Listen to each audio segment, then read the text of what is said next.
Next guest is a fourth-generation Idaho native. He's putting his Rocky Mountain roots on full display in his music. He recently made his Grand Ole Opry debut, and he joins us now to talk about his new album titled Western White Pines. Welcome to the studio, country music artist Colby Acuff. Thank you so much for being here. Thanks for having us on. So I am such a fan, man. If I were the devil, just on Spotify alone, close to 30 million streams. This song has really taken hold of the listener. I think just even with the whistle production just starting off where you already get us, and then the lyrics, man, what a payoff. Thank you so much. I appreciate it. Yeah, I still really can't believe it. I mean, I remember when we cut the record, I just remember thinking, we cut it in my friend's basement in Boise, Idaho, and I just remember thinking, like, man, if this whole album could just do like close to 1 million streams in a year, or, you know, ever, it'd be awesome.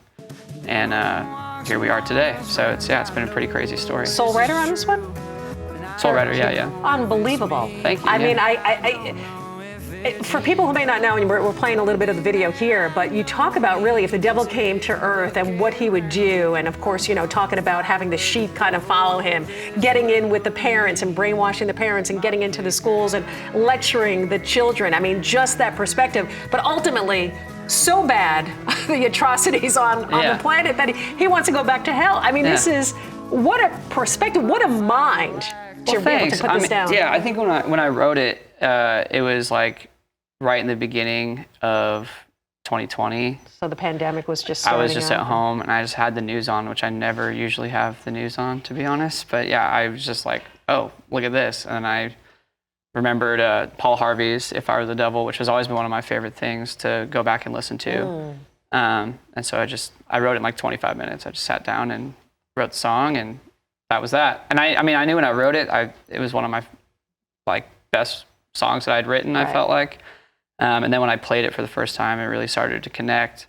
But I think the biggest takeaway from that song for me, as the person who wrote it, is I really hope that it comes through that it's truly like this third-party aspect. If you had to explain to somebody who had never seen Earth before what was going on, that's how you would explain it. Wow. It's heavy stuff. And I can't help but wonder, because being a economics major and a junior stockbroker for a bit of a time, if that kind of informed some of the way you see things a little bit. But I want to step away from that and talk about this brand new album now. Yeah. I think the theme throughout this is, am I an outlaw? And if it makes you an outlaw to not follow mainstream, to not follow trends, then the definition is yes. Yeah, I mean, I think there's a song in there called Outlaw on Me, and the main takeaway from that song for me is the line where it's, you know, who can tell me what's an outlaw, blah, blah, blah, blah, blah. And the actual meaning is it's about not being wanted where you want to be. I think also when you look at like outlaw and putting people in boxes and stuff like that, I mean, even the outlaw movement, the original real one, with Waylon and Willie and all those guys, they got put in that box by not themselves, but other people. Yeah. So. And I love that you say in that song, to Idaho for Texas, to Texas for Tennessee. And I go, man, you know, it is interesting, you know, trying to find where you fit. But boy, you fit. You have grown an audience, now signed to a major label deal. It is just a different world for you. You just recently had your Opry debut. What was it like stepping on stage? Man, this whole year has just been so crazy. And I just keep saying, like, what will they think of next? You know, putting an Idaho boy on the Opry. But it was such an honor, and it was it's been really an amazing year, an amazing experience so far. I know a lot of people watching at home that go way back and love country music. They got to go, Acuff. We haven't said that name in so many years in country music. There is a connection, a very distant connection to Roy Acuff, isn't there? Yeah, I said no, or like I don't know for years because I really didn't. But then like a month ago, someone reached out to me from the family and said, yeah, we trace it back your sixth generation.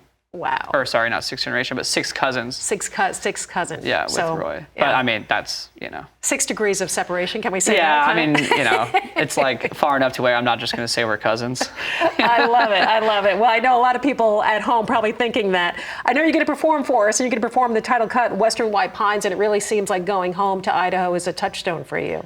Yeah, I mean, when I wrote it with Aaron Ratier and Lucas Nelson, and when we sat down to do it, I realized that when I went back home was the last time I was going to go back home, because then I was moving to Nashville.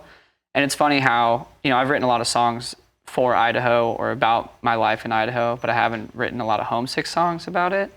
And that one really, I mean, I love playing it every single night because we're always in a different town, and I always, you know, miss going home. So it means a lot to me. Well, I'm so glad you're here. Just love what you do, love your sound, and can't wait for you to perform. Thank you very much. Stay with us. A lot more coming up.